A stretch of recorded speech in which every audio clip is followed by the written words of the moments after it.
안국사라는 사찰에 왔는데요. 이 안국사 사찰의 위치를 보아하니 전라북도 무주군 내에 있는 1034m의 정상에 위치한 나라를 평화롭게 평안과 안전을 위한 그런 사찰로 자리하게 되었습니다. 이 안국사에는 역사적인 어떤 사연을 갖고 있는지 한번 살펴볼까 합니다. 마당에 이제 들어오셨는데요. 저 앞에 보이는 건물이 극락전이에요. 이 극락전을 기준으로 해서 좌우에 건물들이 지금 안치가 되어 있고, 그 다음에 범종이 또 따로 모셔져 있고요.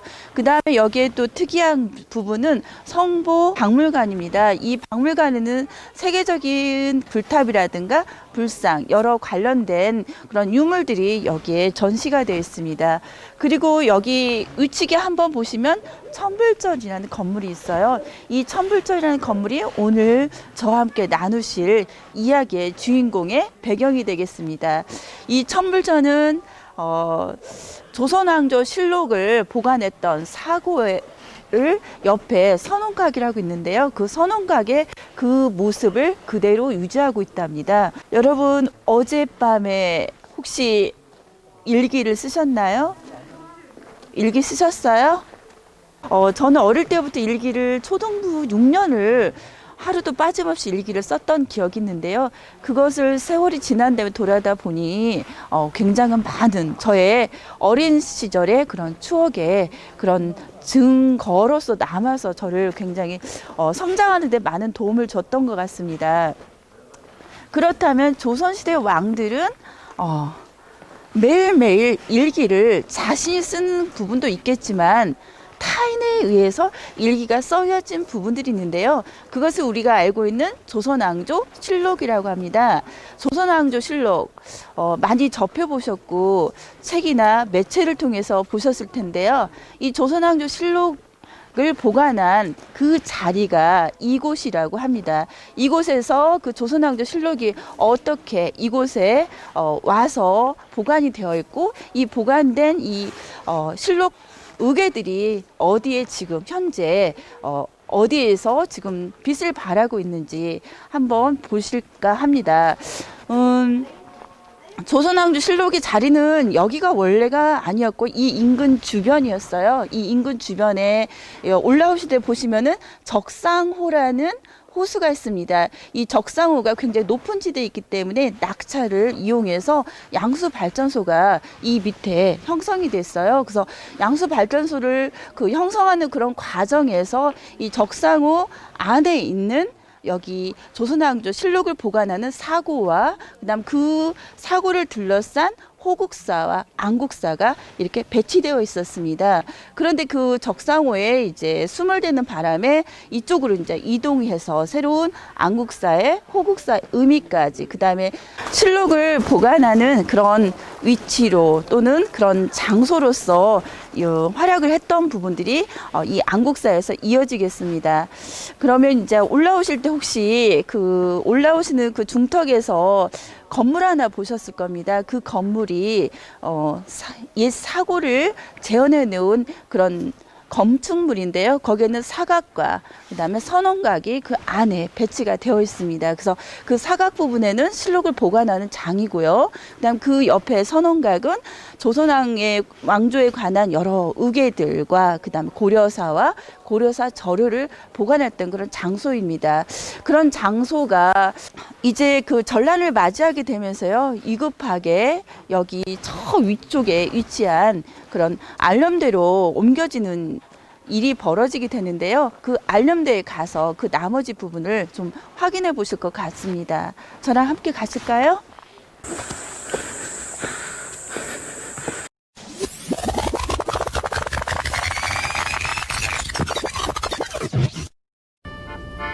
잠시 후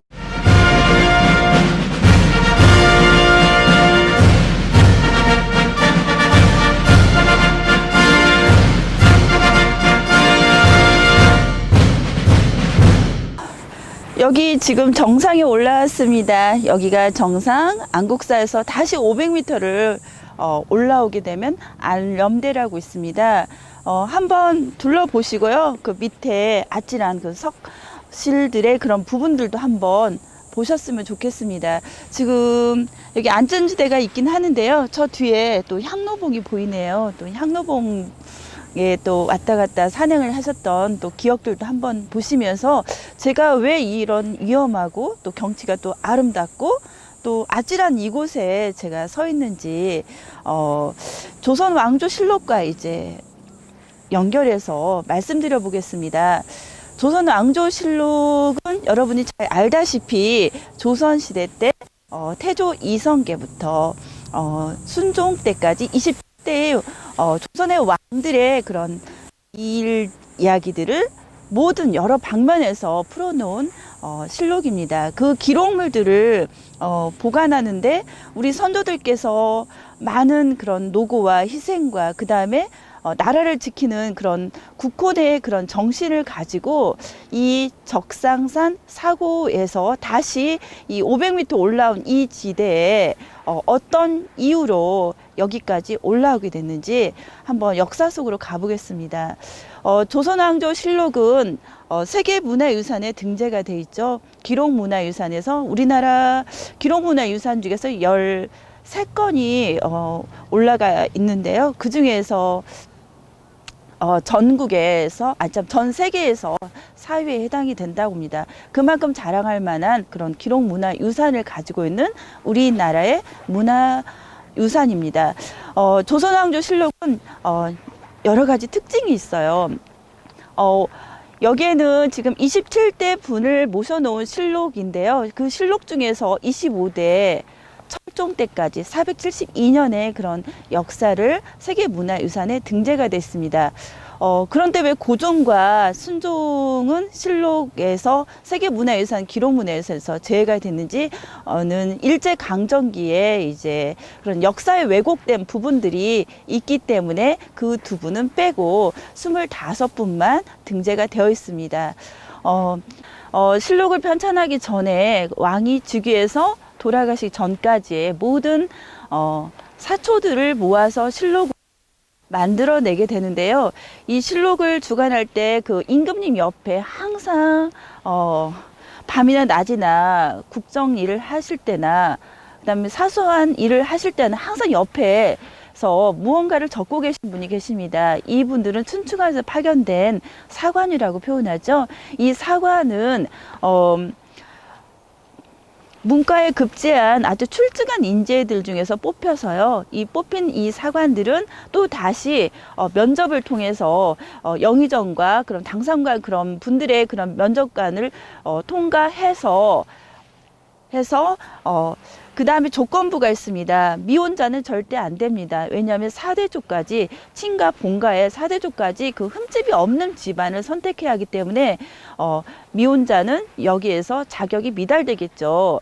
그리고 또 하나가 이분들은 정칠품 이하의 그런 낮은 관직이에요. 낮은 관직임에도 불구하고 역사에 대한 기록을 책임지는 사명감을 갖고 있기 때문에 나름 기계도 높고 그다음 자부심도 높은 그런 관직이라고 합니다. 이 사관들이 바라본 입장에서 이 왕들의 모든 펼쳐지는 이런 이야기들을 사실적으로 표현하죠. 그래서 정사라고 표현할 수가 있겠습니다. 정사로 표현된 이 이야기들이 하루하루 날짜 순으로 정리가 되는데요. 이런 기록을 갖다 우리가 편년체라고 표현하죠. 그래서 편년체에 의해서 형성이 됩니다. 여러분들 일기 자주 매일 쓰시려고 노력을 하시다 보면은 하나의 여러분들의 기록물이 되겠죠. 그러듯이 왕들의 이야기도 이렇게 사실적으로 객관적이고 공정성 있게 기록이 되어갑니다. 이렇게 기록이 되어가는 이 실록 자체의 그런 사초들은요. 이 당시 왕이 즉위해서는 왕이 살아서는 생전에 이걸 열람할 수가 없다는 게 특징이죠. 왕이 살아서 이걸 열어보게 되면 어떤 일이 벌어질까요? 어떤 일이 생길 것 같아요? 자신의 좋은 점만 후대에게 남기고 싶잖아요. 그런데 그 기록물을 열어보게 되면 흠집이 보이는 부분들은 분명 삭제를 하고 싶을 겁니다. 그래서 그런 부분들을 삭제를 하다 보면 그 공정성이 있는 역사의 기록물로 남길 수가 없기 때문에 왕은 절대 열어볼 수가 없고, 왕이 죽은 후, 사망 후에 이 사초들을 모아서 실록청이 만들어지면서 여기에 투여된 그런 사관들과 실록관 직원들이 이 여러 사초들을 모아서 다시 초, 중, 정초로 나눠서 걸러내서 제일 뭐랄까 중복이 되지 않는 부분들을, 중요 사건들만 엮어서 실록으로 편찬이 되겠습니다. 이 편찬이 되는 과정 속에서 이제 남아있는 자료들이 있습니다. 이 남아있는 자료들은 어떻게 뒤처리를 할까요? 요즘 같으면 이제 컴퓨터 시스템으로 되어 있기 때문에 자동으로 지우기를 한다든가 하면은 삭제가 되겠지만, 이때 당시는 이 과정에서 세초 작업을 치르게 됩니다. 이 세초라는 것은 무엇이냐면 종이에 쓰여진 임금님의 하루하루 일과잖아요. 이 일과를 갖다가 두 가지 목표에 이렇게 세정하게 돼요. 그래서 물에서 이렇게 씻겨서 내려서 이 물이 빠져나가게끔, 그래서 새도 쥐도 아무도 모르게 싹 씻겨 내려가게 합니다. 그것은 국가의 기밀이기 때문에 그런 기밀을 보장하기 위한 그런 부분의 뒤처리 부분도 되고요. 그 당시는 종이가 굉장히 귀하잖아요. 그래서 종이를 재활용한다는 그런 목적이 있기 때문에 이 세초 작업을 아주 중시하게 됩니다. 이렇게 만들어진 조선왕조 실록, 이 조선왕조 실록이 이제 세계문화유산에 등재되는 그런 과정에서 우리 옆에 있는 중국과 그 다음에 일본에서도 나름대로의 한 목소리 하시겠죠. 그러나 이 두 나라의 실록이 세계문화유산에 등재될 수 없는 부분이 있습니다. 중국에는 최초의 그 실록으로 인정받은 게 대명실록인데요. 이 대명실록이 294년 간의 그런 왕들의 그런 이야기를 기록한 건데요. 여기는 우리나라와 다르게 황제 중심 기록이에요. 황제가 주관하여 황제가 다시 열람해서 흠집이 있는 부분을 황제 멋대로 수정하게 됩니다. 이러다 보니까 객관성이나 사실성과는 전혀 무관하겠죠. 그래서 역사적 가치가 많이 부족한 상태입니다. 그리고 우리 옆나라였던 일본 같은 경우도 또 자신들의 그런 실록에 대해서 한 말씀 하겠는데요. 그 실록 역시도 29년의 그런 기록물이 있습니다. 그러나 너무나 역사가 짧고 그 시대에 작성이 된 게 아니라 그 후손들이 후대에 와서 작성이 된다는 데서 우리나라의 그런 실록과의 그런 독창적인 그런 차이점이 떨어지기 때문에 우리나라의 세계문화유산, 기록문화유산에 등재되는 그런 특징이 되겠습니다. 그 실록을 보관하는 장소를 갖다 우리는 사고라고 표현합니다. 그럼 이 사고를 과연 어디에다가 만들어야 할까요? 먼저 춘추관, 서울의 춘추관에다가 만들어 놓습니다. 그리고 나서 이제 국제 정세를 살펴볼 때 위험하다서 외사고를 만들어게 되는데, 첫 번째 외사고가 충청북도의 충주의 충주사고가 만들어집니다. 그래서 이 두 사고가 처음에 형성이 되는데요. 후민정을 만드셨던 세종께서 미래를 내다보는 그런 해안이 밝으신 분 같습니다. 전란의 위험의 요소가 있기 때문에 이 사고를 갖다 더 만들어내자고 표현하죠. 그래서 그 건의하에 사고가 두 개가 만들어지는데요. 서울의 춘추관과 그다음 충주, 그다음에 그 외적으로 어디냐면 경상도의 상주사고와 그다음에 우리 전라북도 전주의 전주사고가 나옵니다. 그래서 조선전기에 만들어진 조선왕조 실록을 보관한 사고는 4대 사고가 마련이 되죠. 근데 이 4대 사고가요, 어떤 일이 이제 겪게 되냐면요, 1592년에 임진왜란을 겪게 됩니다. 임진왜란. 여러분, 임진왜란 어떻습니까? 일본의 조총부대가 아주 무섭게 잔인하게 올라오기 시작하는데요. 이 과정에서 우리나라의 조선의 역사를 기록한 이 실록이 이제 위험에 처한다는 것을 양반 유생들께서 인지하시고 나서 이 작업에서 이제 어떻게 하면 잘 보존할까를 고민하게 됩니다. 그 와중에 이제 서울에 있는 춘추관 사고가 불타고요. 그 다음 충주 사고가 불타고 밑에는 상주 사고가 불타게 됩니다. 그러면 이제 어디만 남겠습니까? 전라북도에 있는 전주 사고만 남지요. 이 전주 사고만을 잃게 된다면 조선의 역사가 이제 완전히 먹통이 되는 거죠. 그래서 이 전주에 계시는 유생분들이 다 같이 힘을 합하여 이 사고를 지키는데 열연을 하시는데요. 태인에 살고 계셨던 선비였던 안의와 홍순노께서요. 이 사고의 전주 사고에 보관된 이 실록을 갖다 이제 일주일을 걸쳐서 옮기게 됩니다. 그래서 여러 곳을 물색을 하시다가 이제 정읍의 내장산에 이제 옮기게 되는데요.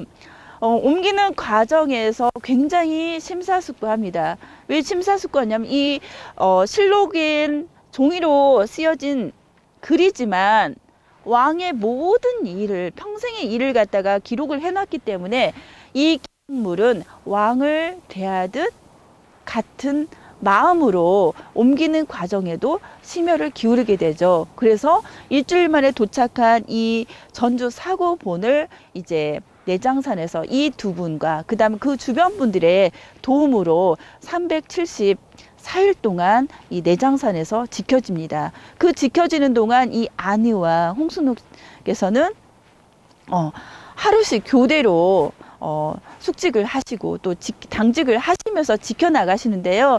여기서 이분들이 써놓은 임계기사라는 책이 있어요. 이 책의 내용을 보면은 이때 370일이 넘는 기간 동안 이분들이 이 실록을 지키는 과정들을 하루도 빠짐없이 기록으로 남기셨답니다.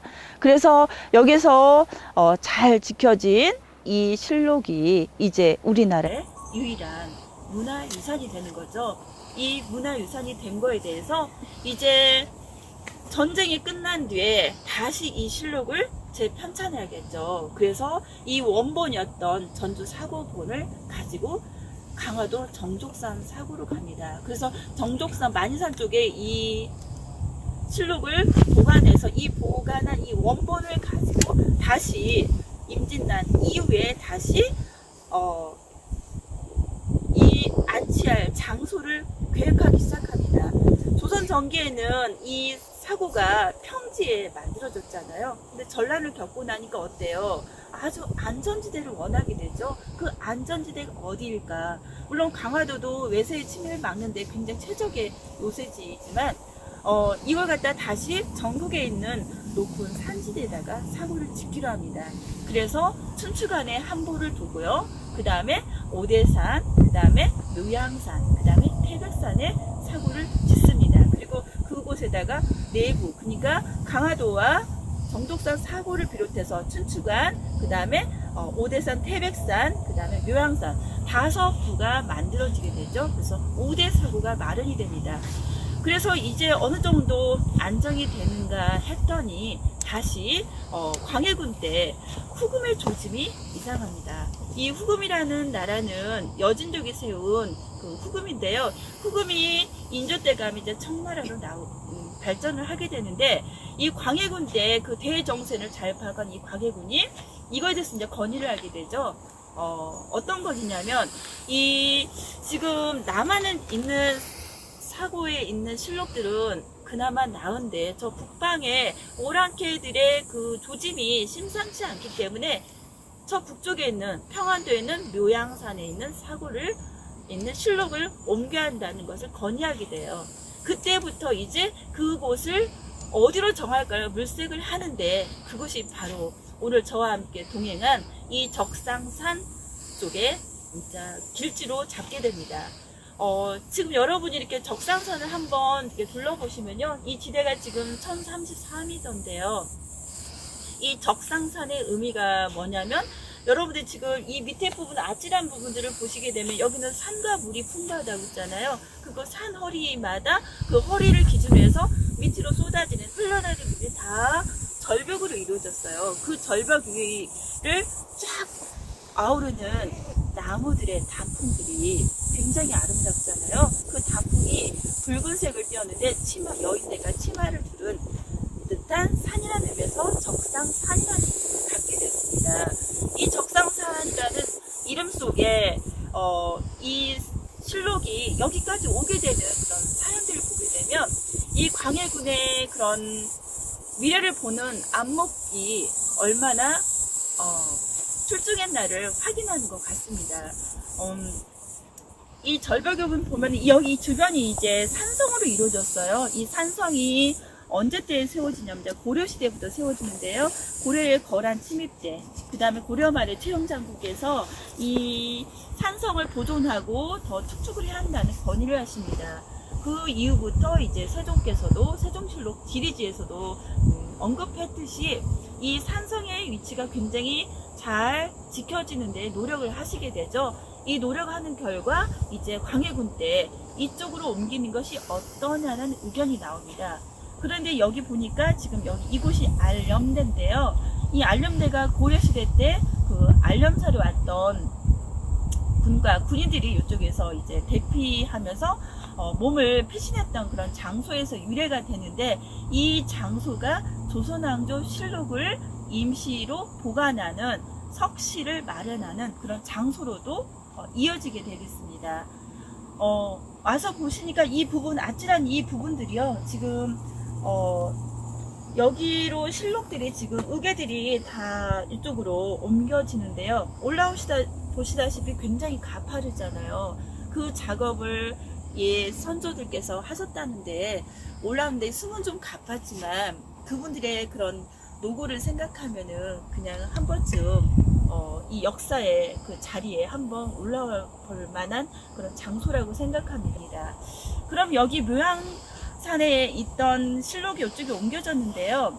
이 적산 사고에 지금 아까 안국사를 거쳐서 왔는데 지금 여기에는 없습니다. 그럼 여기 보관된 사고에 있는 실록들은 지금 현재 어디에 가 있을까요? 우리가 또 일제강점기를 또 겪게 되잖아요. 35년간 일제강점기를 겪게 되면서 1910년대 일제가 서울의 창덕궁에 장서각이 있는데 그 장서각을 옮깁니다.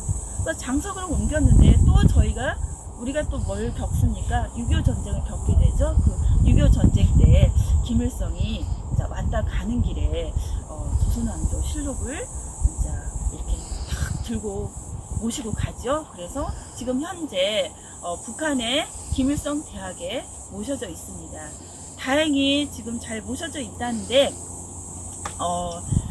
이런 오고 가고 그런 과정 속에서 이제 나중에 통일이 된다면 여기 무주 적상사 사고와 그 다음에 묘양산에 있던 그 사고의 그런 유래를 짚어서 이 북한과의 통일되는 부분에서 할 말이 서로 따뜻하게 오고 가지 않나 싶습니다.